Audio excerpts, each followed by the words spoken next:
Bonjour à tous, et bienvenue dans ce nouvel enregistrement qui portera de nouveau sur la pensée de Pascal, et spécifiquement sur sa conception du temps. Ici, je m'attacherai à montrer particulièrement, au fil de l'extrait des pensées qui va suivre, que la réflexion de Pascal sur le temps anticipe de façon intéressante la réflexion existentialiste et sartrienne sur le temps, et constitue une critique indirecte et toujours intéressante du fameux Carpe Diem d'Horace inspiré d'Épicure. En effet, l'idée selon laquelle on ne peut être heureux qu'en profitant pleinement de l'instant présent ou en prenant la mesure de cet instant-là est une idée si commune et si classique que je ne vais pas vous faire l'affront de la redévelopper ici. Si ce point vous intéresse, il y a un enregistrement consacré à Épicure sur la question. En revanche, il convient de se demander si cela est possible à proprement parler. En effet, on part du principe que l'on passe à côté du bonheur si l'on ne profite pas pleinement de l'instant présent et si l'on ne parvient pas à lâcher prise, comme on dit. On n'arrive pas à profiter de l'instant et on se laisse parasiter l'esprit par des pensées qui portent sur ce qui vient après ou sur ce qui vient avant. Mais concrètement, cette injonction à profiter de ce qui se présente à nous dans l'instant, sans s'en détourner par la pensée, a-t-il vraiment un sens ? La réflexion de Pascal, qui est d'une véritable profondeur et qui répond à ce point-là, se situe dans l'extrait suivant. Je vais le lire et le commenter au fur et à mesure. Je cite « Nous ne tenons jamais au présent. Nous rappelons le passé. Nous anticipons l'avenir comme trop lent à venir, comme pour hâter son cours, ou nous rappelons le passé pour l'arrêter comme trop prompt. Si imprudents que nous errons dans des temps qui ne sont point les nôtres, et ne pensons point au seul qui nous appartient, et si vains que nous songeons à ceux qui ne sont rien, et échappons réflexion le seul qui subsiste. » Fin de citation. Ici, Pascal insiste particulièrement sur notre impatience et sur la tendance étrange que nous avons à anticiper le futur, car il viendrait trop lentement, nous ne supporterions pas le présent et nous chercherions à nous en évader par la pensée en anticipant ce qui n'est pas encore. Par exemple, je suis bientôt en vacances, mais je dois faire passer des oraux de rattrapage pour le bac, ou assurer mes derniers cours à des élèves qui sont déjà en vacances dans leur tête. Cela est insupportable et donc j'anticipe déjà le futur comme si cela allait le faire venir plus rapidement pour mieux supporter le présent. Mais non, ça ne fonctionne pas comme ça. Les vacances ne viendront pas plus vite parce que l'on s'imagine déjà sur la plage, en train de faire bronzette, un livre de Sioran dans la main et le sourire aux lèvres en songeant à la vacuité de l'existence. Et à l'inverse, il peut nous arriver de nous rappeler le passé pour mieux supporter cette impression désagréable d'un temps qui passe trop vite. Certes, les vacances sont déjà terminées, mais je peux me remémorer mes souvenirs des bons moments passés pour continuer à maintenir dans le présent ce vécu qui ne constitue plus mon expérience actuelle.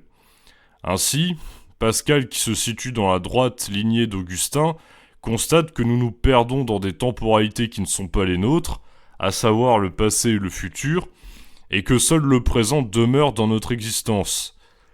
Toutefois, il va plus loin en un certain sens car il trouve une explication profonde liée à notre incapacité à nous satisfaire d'un présent qui ne peut qu'être source de désagrément dans l'instant, ou au contraire de regret sitôt que l'on le sent passer lorsqu'il est agréable. Ainsi, Pascal explique pourquoi nous ne pouvons nous empêcher de recourir à l'anticipation lorsque le présent nous est insupportable pour mieux le supporter en l'imaginant déjà derrière nous, ou à la mémoire lorsque nous l'apprécions et le sentant filer avant même d'avoir pu en profiter pleinement. De plus, Pascal montre en un sens que si c'est bien le seul présent qui s'impose à nous dans notre existence, nous ne le considérons jamais en lui-même et ne considérons pas cette temporalité-là comme la nôtre. Ce qui rend donc impossible, voire absurde, cette expression selon laquelle il nous faudrait vivre dans l'instant présent et s'en satisfaire pleinement. La suite du texte confirme et développe ce que nous venons d'examiner, je cite, « C'est que le présent d'ordinaire nous blesse, nous le cachons à notre vue parce qu'il nous afflige, et s'il nous est agréable, nous regrettons de le voir échapper. Nous tâchons de le soutenir par l'avenir, et pensons à disposer les choses qui ne sont pas en notre puissance pour un temps où nous n'avons aucune assurance d'arriver. Que chacun examine ses pensées. Il les trouvera toutes occupées au passé ou à l'avenir.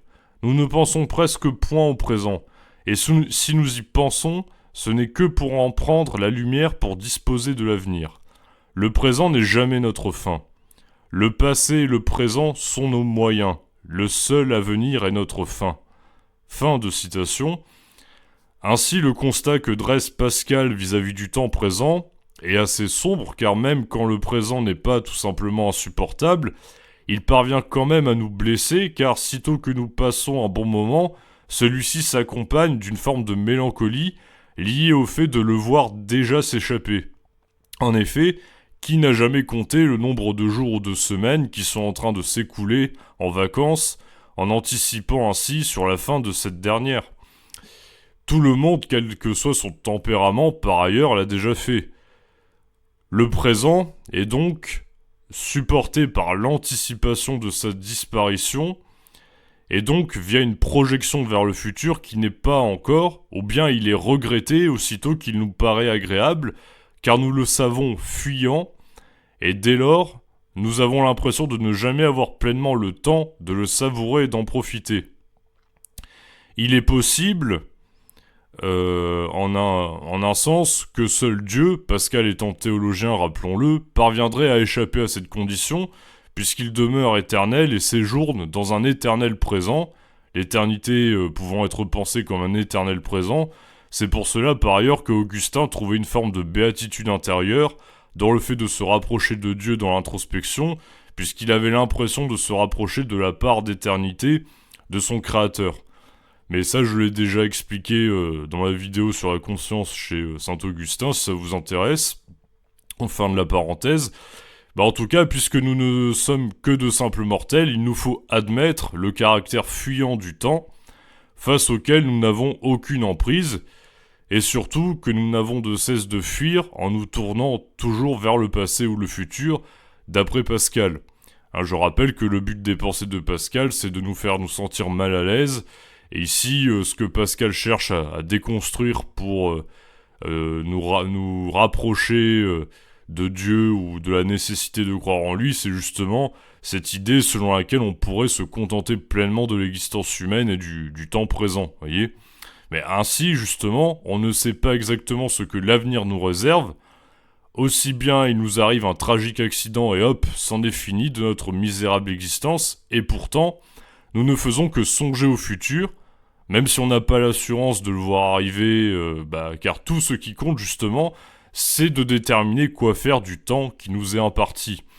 Et donc, le présent n'est jamais qu'un moyen. Il est un ensemble de perspectives que nous agençons en vue d'un projet futur, et il n'est jamais considéré comme un temps au sein duquel nous séjournons de manière passive. Nous avons ainsi un rapport utilitaire au temps. Nous n'agissons pas en vue du présent, ce qui n'aurait à proprement parler pas de sens si on y réfléchit. On agit en vue de ce qui n'est pas encore, et donc pour ce faire, nous tournons nos pensées vers le passé, et nous sollicitons notre expérience afin de déterminer ce qui doit être fait ou non à cet instant, en vue d'un but que l'on s'est fixé. Le simple fait que nous ne soyons pas inertes et inactifs, et que nous mobilisons en permanence notre mémoire pour déterminer ensuite les moyens en vue du but qui n'est pas encore actualisé au présent, montre bien qu'il n'est pas possible de demeurer au présent. Cela n'a strictement aucun sens pour l'homme qui tend toujours vers autre chose que sa situation actuelle. En un sens, nous ne vivons pas au présent, ou pour être plus exact, tout en étant prisonniers du présent, ainsi que l'avait déjà remarqué Augustin, nous sommes amenés à ne jamais le considérer pour lui-même et à le fuir par nos actions qui demandent de solliciter dans nos pensées à la fois le passé et le futur. D'une part, le présent ne nous satisfait jamais pleinement pour les raisons que nous avons déjà évoquées, soit qu'il est désagréable, soit qu'il est source de regrets instantanés lorsque nous commencions à y prendre goût. D'autre part, nous ne pouvons nous permettre de nous y complaire du fait que nous sommes en permanence en train d'agir. L'agitation propre à l'homme l'oblige à recourir à sa mémoire et à son anticipation et à ne voir le présent que comme un ensemble de moyens qu'il va mobiliser pour atteindre son objectif. Le seul avenir est notre fin, selon Pascal, ce qui signifie que nous vivons simplement au futur et jamais au présent, quand bien même c'est cette temporalité qui s'impose à nous. Ce n'est pas à celle-ci que nous nous rapportons quotidiennement, nos souvenirs et ce que nous décidons de faire actuellement étant pleinement liés à ce que nous projetons. L'originalité de la thèse de Pascal étant d'expliquer ce mécanisme de projection vers le futur, non pas par une quelconque forme de libre arbitre comme le fera Sartre, mais par la dimension éternellement insatisfaisante du présent. Ne nous contentant pas du présent, nous allons donc faire tout ce qui est en notre pouvoir pour le fuir en pensée ou pour mobiliser les moyens adéquats pour le changer conformément à nos projets et ainsi poursuivre nos objectifs divers et variés, qu'ils soient professionnels ou sentimentaux par exemple. Que cela soit en pensée ou en action, nous ne vivons donc jamais au présent et nous ne pouvons y parvenir car ce n'est pas une éternité paradisiaque où nous parviendrions à être éternellement comblés et à nous satisfaire de notre propre perfection. Il s'agit d'un temps fuyant, où même nos moments apparemment agréables ne sont déjà plus au moment où nous réalisons leur existence. Ainsi, le paradoxe suivant se dessine, l'homme est amené nécessairement à vivre dans le présent, mais pourtant, il ne s'y maintient jamais, ce qui revient à dire qu'il ne vit jamais pour de vrai. Puisque le seul temps dans lequel il vit pour de vrai, c'est le présent. Je cite, « Ainsi, nous ne vivons jamais, mais nous espérons de vivre. Et, nous disposant toujours à être heureux, il est inévitable que nous ne le soyons jamais. » Fin de citation. Autrement dit, puisque nous ne parvenons pas à nous contenter de l'instant présent, puisque le présent est un moyen et jamais une fin, et que tout ce que nous entreprenons se fait en vue d'un but ultérieur qui, une fois atteint, est vecteur de regret, car appartenant déjà au passé, le bonheur qui coïnciderait avec un présent que nous avons souhaité en projet, et que nous avons tout fait pour réaliser, nous échappe toujours. Soit nous ne sommes pas encore heureux, et nous ne cessons d'espérer le moment où nous goûterons enfin au bonheur, que nous anticipons pour mieux supporter notre malheur actuel, soit nous avons réuni les conditions pour que le présent soit un instant heureux, et puisque ce n'est qu'un instant fugace, nous le regrettons déjà sitôt que nous le vivons.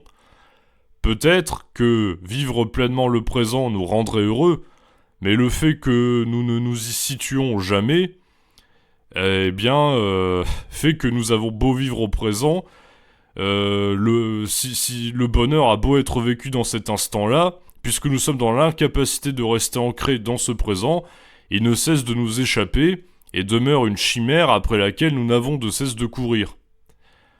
Nous nous préparons sans cesse au bonheur, à défaut de le vivre pleinement, lorsqu'il se présente à nous, car le présent n'a de sens qu'en vue d'autre chose que lui-même, et ne demeure pas une fois qu'il correspond à ce que nous espérions. Nous espérons donc vivre heureux, mais nous ne vivons jamais réellement heureux car le bonheur présent appartient à un temps qui nous échappe. Je vous souhaite une excellente journée ou soirée et je vous remercie de m'avoir écouté. À une prochaine fois.